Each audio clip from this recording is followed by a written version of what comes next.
Imagine a Jewish shepherd. He has 100 sheep in his flock. And every night he counts the sheep one by one by one. And on this one particular night, he realizes he's only counted to 99. And so he goes back and he starts again. And he realizes there's one sheep that's missing. And without hesitation, he boldly risks the entire flock and leaves them in the wilderness, all to pursue the one sheep that is lost. And the Bible says that Jesus told this parable to illustrate the point that he was saying, if this one shepherd would boldly risk everything for a sheep, do you not think that I would boldly risk everything for one human being who's made in my image? It's the same bold risk for the pursuit of the one that sparked the beginning of Grace City Church. Now we believe we're entering into an exciting season in the history of Grace City Church, something that we think is going to be a defining moment. It's a season we're calling For the One. For the One is a 2-year generosity campaign for the purpose of purchasing a permanent home for Grace City Church. We envision purchasing a permanent home along the I-5 freeway between our current location and the Irvine Spectrum. We imagine a building with a capacity for a 300-seat auditorium and ample space for kids ministry and enough room to eventually host a preschool. We think that a permanent home positions our church for longevity, durability, and expanded reach. We believe that there are thousands of people here in our city of Irvine who have yet to have a real encounter with Jesus Christ. And that is what is driving everything we do as a church and everything in this campaign. Our first goal is 100% engagement from everyone who calls Grace City home. We're viewing this season as a spiritual journey, and we don't want you to miss out on what God is going to do. Our second goal is that we would see the boldest display of generosity that we've ever seen before in the history of Grace City Church. Through our sacrificial giving and the divine favor of God, we are believing for a $1 million response over these next 2 years that will position us to pursue a permanent home for Grace City Church. Grace City family, our church started because of bold risk for the one. But I'm convinced that Jesus is calling us to take risk once again. Whether you've been with us from day one or you're brand new to the Grace City family, whether you're already generous or you're wanting to grow in generosity, may every one of us who are a part of the Grace City family join hands and boldly risk for the one.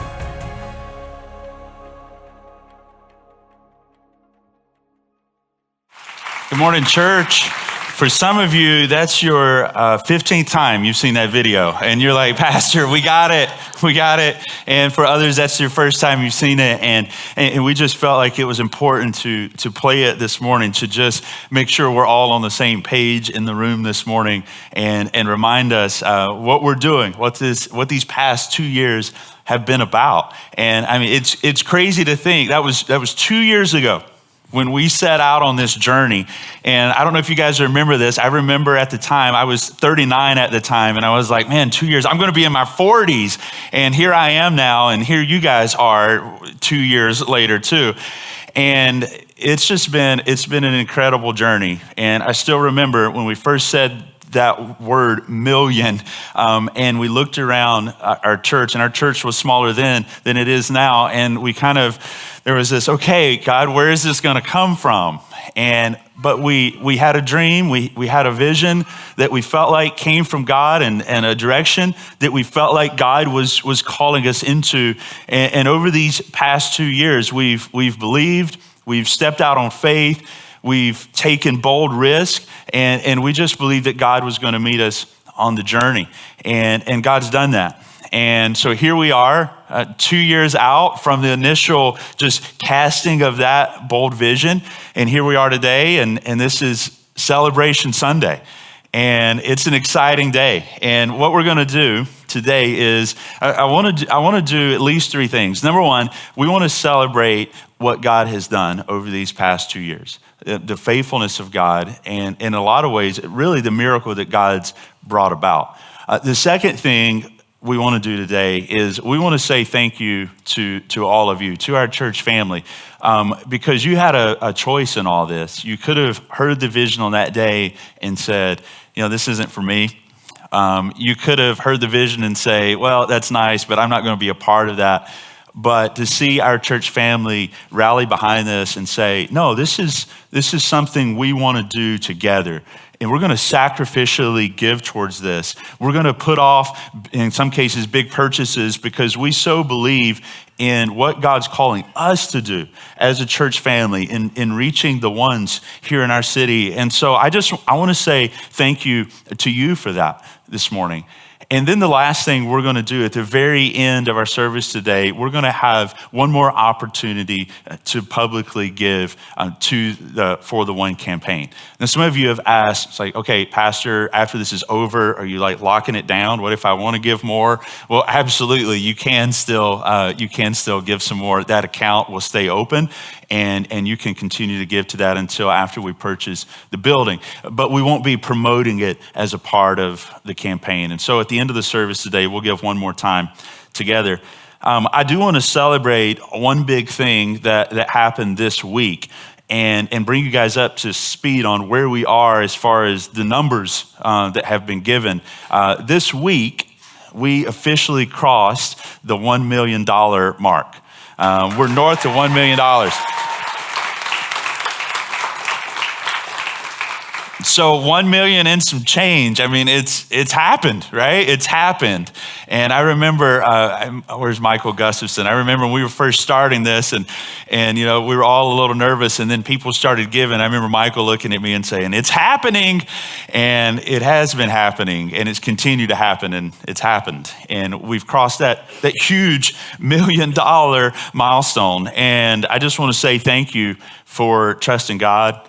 Thanks for giving faithfully. Thanks for being a part of the journey. And I also just want to say that every single person that's given, every single gift matters. And that's something we said from the beginning. We knew God's blessed every single one of us all in different ways, in different amounts. And God's not calling us to give what we don't have, right? He calls us to give out of the abundance that he gives to us.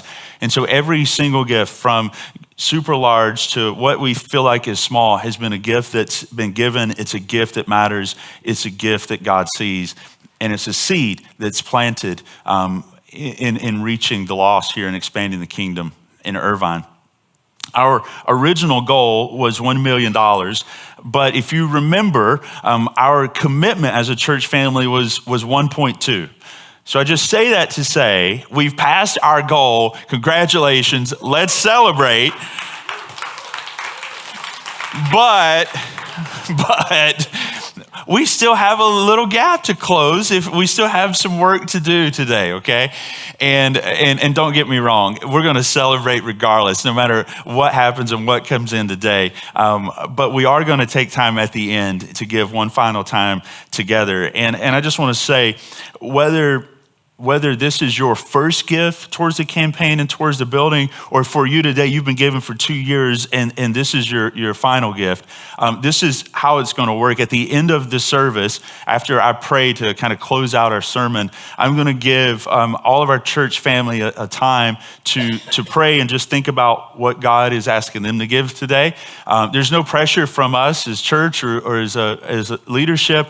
Our prayer throughout this whole thing has been for each of us to just say, Lord, how do you want to work through me?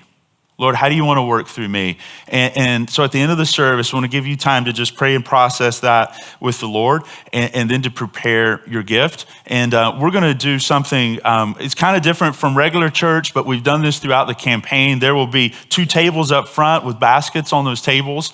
And I want to invite you today as you give to bring that gift forward. And we're all going to give together as a church family. In your seats, there are envelopes. And if you brought a cash offering today or you brought a check, you can place it in that envelope. Most of us, myself included, will give online today.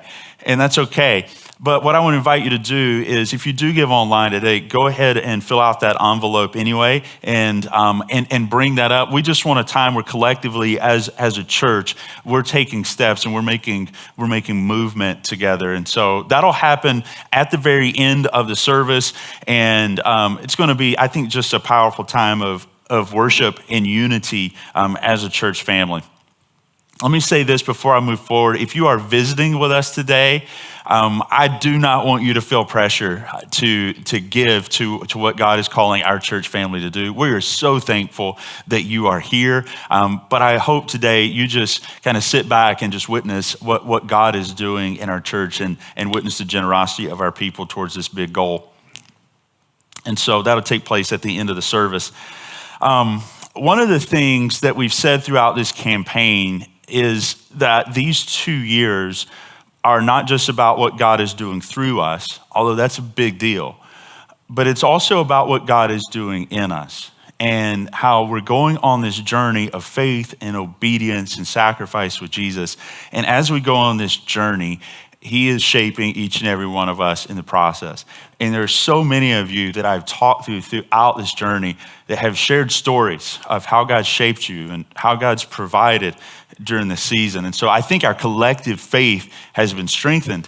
But today I want to give an opportunity to a couple in our church to come up and just share a little bit of their story. And I think it probably represents a lot of stories in the room today.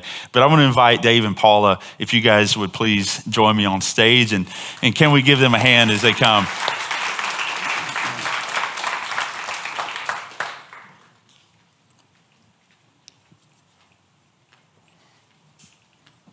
First of all, thank you guys for being willing to come up here. I know this can be a scary thing. Don't hide, Paula. We need you here. But I appreciate you being willing to come and share your story. And I know this has been, we've talked a lot throughout these past 2 years, and it's just been neat to see how God's just worked in your life and grown your faith throughout this. And so I want to start off just by asking, if you go back 2 years when we were promoting the campaign and filling out our commitment cards, what was it in those early days that made you decide to say, yeah, this is something I want to be a part of? Sure. Well, let me take you back 20 years. In the last 20 years, I've had in my career 2 big valleys of unemployment. During those times, and I may have shared this story with some of you, the Lord was faithful to the very end. Nothing was lacking, nothing was short, everything was taken care of. No extra, but everything was covered. The day the last payment arrived, a job offer came, that type of stuff. So this time, as we were going through the journey, and you were leading us through the preparation messages, we sort of felt God saying, okay, those 2 years, I had you covered. This 1.5 years, I had you covered. It's your turn. Do you have faith in me? And are you willing to step out in faith? And I'm sorry if I'm getting a little emotional. It was a pretty special thing. Yeah. Well, I think that's a great segue into my next question, because I know, we've talked and you guys shared some, just really specific and personal way that God provided for you over these past 2 years. And I don't think it was a coincidence. But I'd love if you would share that with our church family. The car thing? Yeah. So when we decided to jump on the train, we prayed and talked and came up with what we thought was our number. And then you did a message on sacrifice. And so the Lord kind of burned in us a little harder and said, what are you willing to sacrifice? At that time, Paula was driving a 17-year-old or 15-year-old car, and I was driving a 21-year-old truck. Both still running. Well, we don't know about yours, but anyway, we said, Lord, that we're willing to put that on hold and take any money we would have put towards a replacement vehicle towards the campaign. And we'll just trust you to keep them running. And he did until the last week. Her car, the electronics were shot. It was bad. Leaking gas. On fire. Not yet. So we took it to the dealer, took it to the shop and said, okay, we need an oil change, we need new tires, or we need tire rotation. And they came back and said, no, you need new brakes, new this, new that, new this, $1,800. We're like, nah, let's just go get the car. The campaign's almost over. So we did. We went out. We got Paula a new, beautiful Telluride. And as we're sitting there doing the paperwork, he's like, okay, your first payment's going to be due like June 17th. Like, it's the month after the commitment ends. And then we told him that. And we said what we were doing, and we said we were kind of planning on waiting another couple of months, letting this thing finish, and then kind of go shopping. He goes, well, it's a good thing you didn't, because in 2 weeks we probably wouldn't have inventory because of all the tariffs. And I said, and you'd be paying $20,000 more for your vehicle. And we kind of looked at each other and just went, thank you. So not our decision, not our timing, but the Lord provided. He was faithful with the other vehicles right to the end. Yeah. No, I love it. I love it. So, I mean, as you guys think back over, these last 2 years, you stepped out on faith again, trusted the Lord in that. And then, of course, you see him come through again. And how do you feel like, what do you feel like God did in your heart over these past 2 years? What do you feel like he did in you? How did he transform you? Go ahead. Got to give her a chance. I think the first thing is he deepened our relationship with him. Through faithfulness and obedience to that calling, our relationships became stronger individually with the Lord. He blessed our marriage. We had no arguments or spats over this. We were in alignment with his calling. Every time something happened where we got to say, wow, God, it just brought us closer together. And we were able to share that with our kids and their families and encourage them to take part in that and to tithe faithfully and to give sacrificially and faithfully. And so that was an opportunity to share, the benefit of what he's done for us. That's awesome. Well, thank you guys for being a part of it and for stepping out in faith and and sharing your story today. I think it's encouragement to all of us. So we really appreciate that. Can we give these guys a round of applause?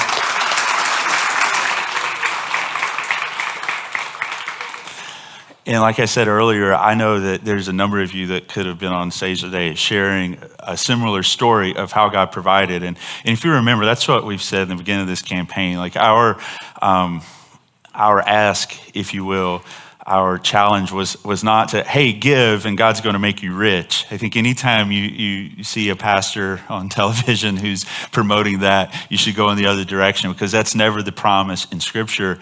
But there is a promise that our God does provide for us, right? That when we give out of our abundance, that he will continue to meet our needs. And so many times, like Dave says, sometimes it's in that last minute, it's in that last hour that God does provide. But he does provide, and he meets our needs. And I'm so thankful for that. And today, as we kind of, we're thinking back and we're celebrating God's faithfulness. And this is kind of the tension we always live in as a believer, and the tension we are in as a church right now. We look back and we celebrate how God's provided in a season where we've been sacrificial. And at the same time, we look ahead and we want to turn the page and go, okay, God, what's next? Like we've sacrificed. Where are you leading us? Because our journey as a church isn't finished. We've come to a milestone and we're rounding a corner, if you will. But what's next? And I wanted to just get practical with this for a moment, because I know a lot of us, we're saying, okay, we're going after a building. Like, do we have it ready? Is it next week that we're meeting in there? It's not next week, okay? But we're so much closer than we were 2 years ago, for sure. And I just want to remind us that we've broken down this journey into phases. And we are completing a big phase today. That first phase is the financial preparation. And that's a really, really difficult phase. And today we're completing that. Another exciting announcement that something that just happened this week is we just got officially approved, pre-approval for a loan for a building. Okay, that's a big deal too. You know, and all these things have to happen in order, like you have to have the money in the bank to get the loan and, you know, all these kind of things. And honestly, it's just been mind blowing to me that all this literally in the last week happened. And so many of these things, the loan was in motion for several months of paperwork submitting and all of that kind of stuff. So it's amazing to see what God really has done for us. But we're completing this phase today, and we step into phase 2, which is finding the right building. And you'll notice phase 2 is July to TBD. Does everybody know what TBD is? To be determined, right? We just really don't know how long that phase will be. We, as a church, or church leadership, we have had a team of realtors we've been working with over the past year, and some properties have popped up here and there that we have looked at and entertained the idea. We don't feel like we've found the one yet, okay? And we're not trying to, you know, it's not like we've got it and we're not telling you. We don't have it yet. And so we're continuing to turn over every stone, to look for buildings, also to work through things with the city. We have a meeting tomorrow morning with one of the planning commissioners of the city of Irvine to talk through the zoning and the permitting for both church and preschool and all those kind of things. So we are working towards this. We are praying towards these things.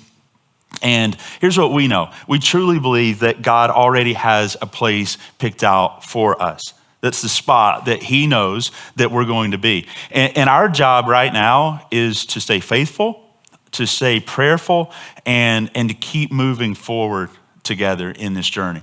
I will say this, a part that you can play in finding the place is, one, you can definitely keep praying. And I do believe that God answers prayers. We had a whole week of prayer and fasting this week. And so please keep praying. Also, share our church's story with anyone and everyone. You never know what network or contact that you make that comes up and someone says, oh, I know of a building, or I know of a church that's selling a building. Please share our story. If you do hear of anything that you want to share with us, and maybe you think to yourself, oh no, that would never work, just share it with us. You never know. We don't know where the answer is going to come from. You may be the one that finds the building that our church is going to be in for the foreseeable future. And so please do those things. That may be a huge help to our church as we move forward. But I want to be clear today that this whole process and this journey, as much as we talk about a building, the heart behind it is not the building itself. It's always been about people. It's always been about creating space for lives to be transformed. That's why, as we bring this campaign to a close, I want us to end the same way that we began, by focusing on the one. And so I want to invite you to take your Bibles, if you've got them, if you can look on your phone or you can follow on the screen. We're going to be in Mark chapter 5 today. And just for a few moments, we're going to pick up where we left off. If you were here last week in our sermon, we talked in Mark chapter 4. And let me just remind us of where we were in Mark chapter 4. In Mark chapter 4, Jesus and his disciples are experiencing incredible growth in their ministry. Jesus has been leading them for almost a year to this point, and he has gathered this massive following of people who have heard of his miracles. They're drawn to his teachings. And so they're following after Jesus, and they're wanting to hear, what does he have to say? And this crowd has grown so much that they're gathered beside the Sea of Galilee, and they're pressing in on Jesus and the disciples. And Jesus kind of turns around and looks at his disciples and says, hey, you guys probably should get a couple boats ready, because I'm going to get in the boat and I'm going to teach from there so we don't get pushed into the sea. And he gets in a boat and he begins to teach this massive crowd of people. And no doubt the disciples are thinking, like, man, this is great. This is what we're doing. This is awesome. And when they finish that evening, Jesus turns and he looks at them and he says, hey, let's get in the boat. We're going over to the other side. The other side of the sea is an 8-mile journey across the Sea of Galilee, but it's a journey that's dangerous because there are storms that come up at night. No fisherman takes this journey in the evening, but it's also unfamiliar because he's asking them to go to a place that they've never been before. You see, the disciples are Jews. They're used to Jewish culture. They know the people who are coming to them. It's familiar to them. And he's saying, you're going across the sea to a group of people that you don't know, to a place that's unfamiliar. So you're leaving familiarity for what's unfamiliar. You're leaving success for what's nothing that's promised to you. I want you to get in the boat. And like we said last week, they get in the boat, they cross the sea, the storm comes, Jesus calms the storm. But today, I want us to just talk for a few moments about why Jesus asked them to go across the sea in the first place. Why leave something that was good, something that was familiar, and why boldly risk everything to just cross the sea? And we see that here in verse 1 of chapter 5. It says, and they came to the other side of the sea, to the country of the Gerasenes. The Gerasenes were this group of people that live in these 10 cities we talked about last week of Decapolis. They're not Jews. They're not familiar. It's a foreign culture. And in verse 2 it says, and Jesus, when he had stepped out of the boat, immediately there met him a man out of the tombs, a man with an unclean spirit.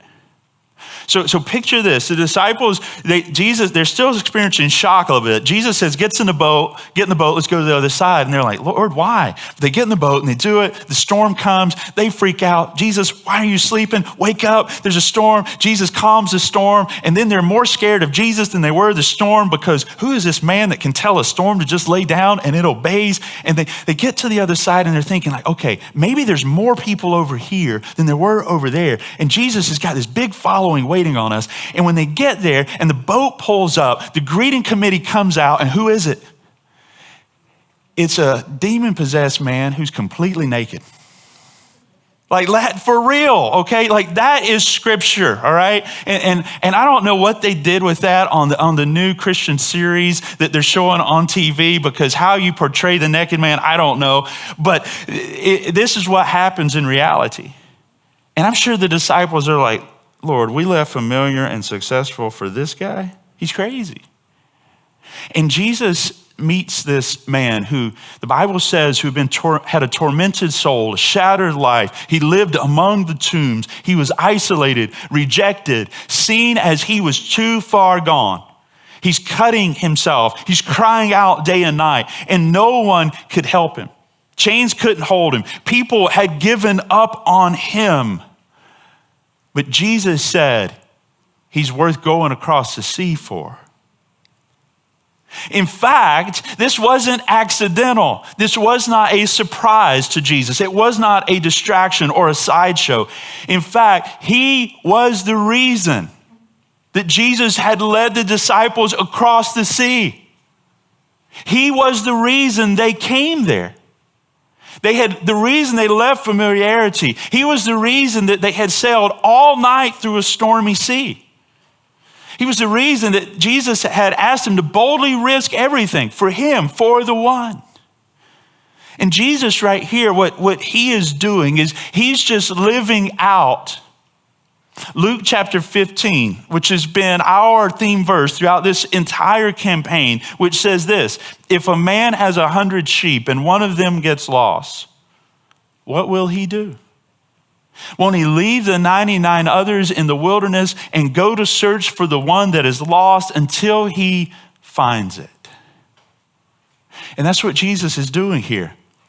He's saying, you know what, there's someone that I need to go and I need to reach, and I need to leave this massive crowd of people because there are other people here to reach them, but there's no one who's going there to reach him.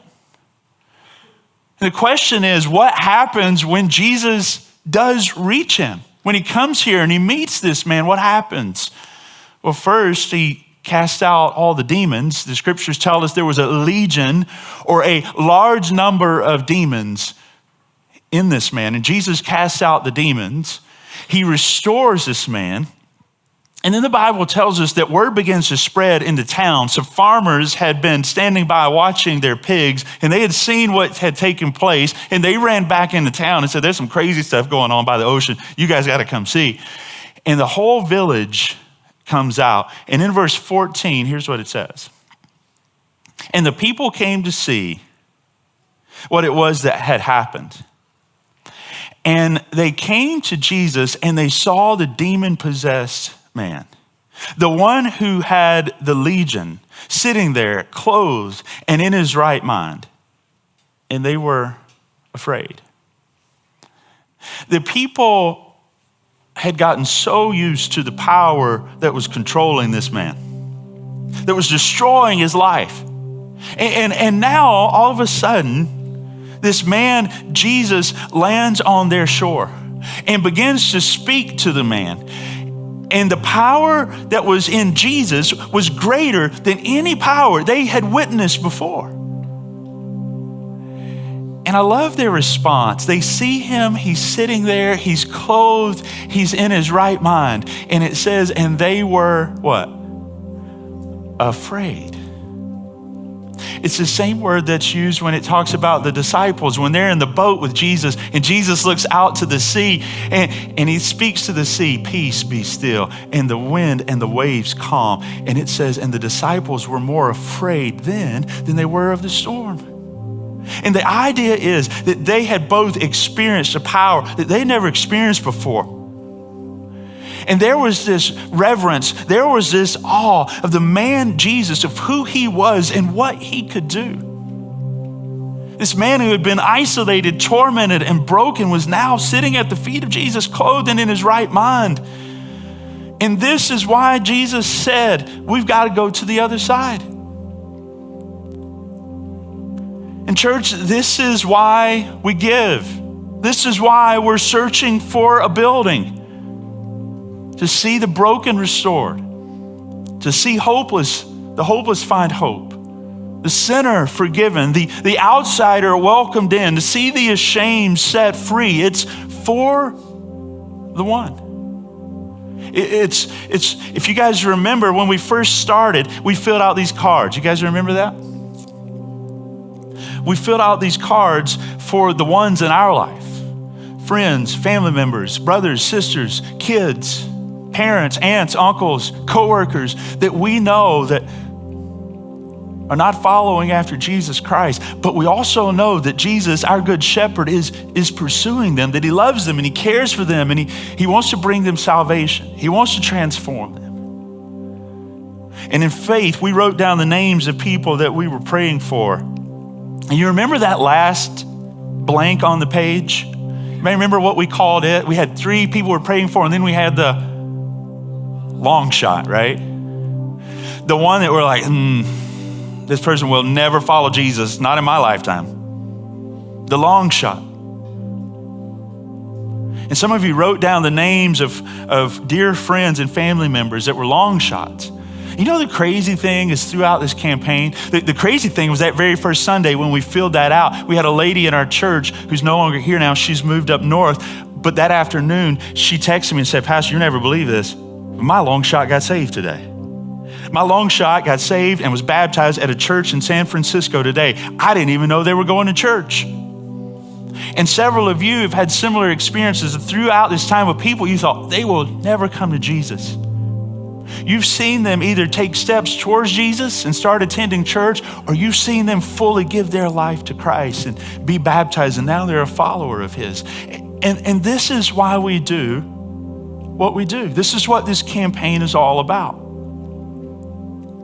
But the story doesn't end here for this man. I want you to see this as we bring the service to a close today. When Jesus got ready to leave, the interesting thing is after this man is changed and saved and in his right mind, the very next thing is Jesus just turns around and gets back in the boat. And I love that because Jesus is saying, we're done. That was it. It's who we came for. And they get back in the boat and they're getting ready to go back to the other side.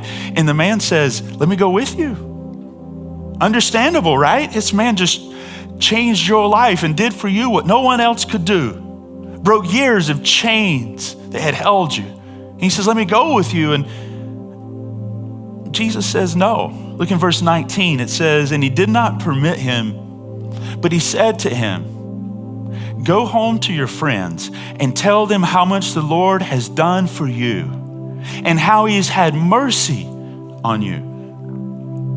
And in verse 20 it says, and he went away and he began to proclaim in the Decapolis how much Jesus had done for him, and everyone marveled. And I love that because when Jesus saw across the sea, he saw this one man, but he also saw beyond him. He saw the one, but he also saw hundreds and thousands of other ones just like him who needed to be reached.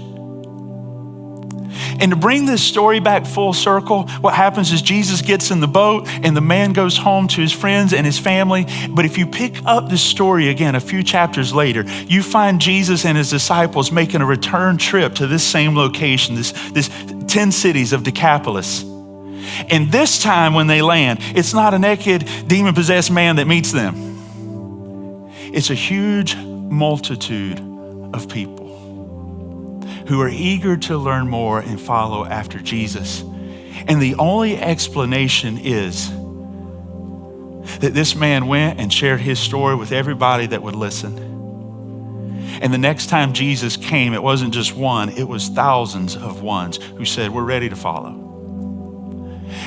And that's the heart, that's the vision of our church.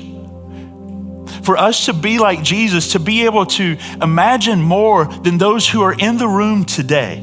It's easy for us to look around and say, yeah, this is the church, but Jesus looks beyond, and Jesus sees people in our city today who have no desire to go to church. Jesus sees people in our city today who are struggling with addiction. He sees people today who are living in broken marriages. He sees people who have so much money, they don't know what to do with it, but their home is a mess and they don't know where to turn, and they keep throwing money at it, but it's not fixing their problems. And Jesus sees those people who are not in the room yet, those ones, and he says, that's who my heart's for. And that's who I have a church here for, to go after them and continue to pursue them and bring them to me. And as we close, I want to share a few pictures with you, because in the beginning, I don't know, did we flash those pictures on the screen of a potential church? Did those go up? I don't know if I mentioned that. But this is not our church, by the way. This is the magic of AI. And I know some of you are scared to death of it. Your pastor loves it. I do. I don't know. I'm a weirdo. I'm an early adopter. But here's what I want to say. I understand. Please understand, these are not real images. And if you're in the back, you may be like, oh, that's the place. It's not it, okay? It's fabricated in the world of AI. But I do hope that it gives us ability to just imagine a little bit. And I want us to imagine this morning the ones who are going to walk through the doors of this new place for real, the ones that God already sees and is already pursuing. I want you to imagine that young couple who's walking into the church for the very first time. Maybe they've never been to church in their lifetime, but they've got a friend who talked to them and told them how much God had done for them, and they're nervous about it, but they get out of the car anyway, and they walk into that place looking for hope. Imagine a teenager who's being baptized. One of his friends in our youth group says, hey man, I want you to come to my church and love for you to join our youth group. And he comes and he finds there's something about what they're talking about. There's a truth to it. There's substance. He's never heard it before, but he gives his life to Jesus and he's baptized. There's a mom who places her kid in our preschool. And she had no desire to go to church, but her child keeps bringing home these stories of this God who absolutely loves them. Not because of what they've done, but because of what he's done. And she's gripped by those stories and she finds hope in a preschool hallway. Or that student that international new mover who comes to our city and hears about the ESL program that Grace City Church has, where we teach people English language, but also how to assimilate into American culture. And while they're there, and for the first time in their heart language, they hear the name Jesus. Come on, church. That's what we're talking about. That child in his class with his Sunday school teacher who prays and publicly declares his faith and following after Jesus. That classroom of preschool kids that every single week they get to hear the message of Jesus Christ and how he cares for them. And that worship center, that auditorium that's filled with people, followers of Jesus, people who have been following him for years, and others who just happen to come for the very first time, hoping to find a message of truth and hope that they can latch on to. Here's the thing, you may not know their names, you may not know their faces yet, but every step of faith that we're taking, every prayer, every dollar has been for them, in faith for them. So let me ask you, church, can you see it? Can you imagine it? Can you see those people that we're doing this for? And as we head into the end of this campaign and we head into this final giving moment, I hope that once again, afresh and anew, we let that stir our hearts and we let that remind us of why we're doing this. And that as a church family, we dedicate ourselves to always being a church that is committed to following Jesus in taking bold steps to reach the one. Amen?